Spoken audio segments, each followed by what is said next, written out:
What mental framework allowed a sophisticated artistic society to sustain such practices?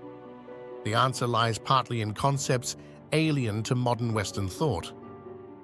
The Nahuatl notion of teotl, often translated as God, but more accurately understood as a pervasive sacred energy, blurred boundaries between gods, humans, and natural forces. When a captive was dressed in the regalia of a deity, he became that deity, not symbolically, but through a genuine ontological transformation. The victim's identity merged with the divine, making the sacrifice not the killing of a person, but the activation of divine power. The victim was not just being killed, writes anthropologist K. Almir Reed. Rather, the victim was being transformed into a conduit for divine energy to flow back into the human community. Participants in these rituals navigated a psychological landscape where identity was fluid rather than fixed.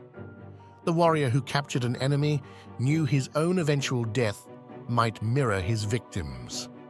The victim, trained in elaborate pre-sacrificial rituals, sometimes embracing their fate as a form of cosmic elevation.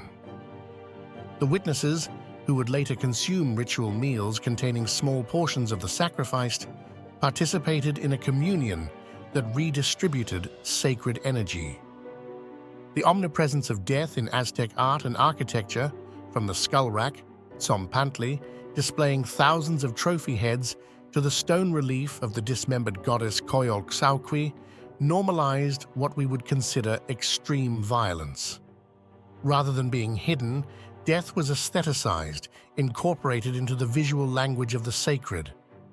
Harvard anthropologist David Carrasco observes that the public spectacle of sacrifice was a kind of terrifying theater that reinforced social hierarchies while simultaneously offering a collective experience of contact with divine forces.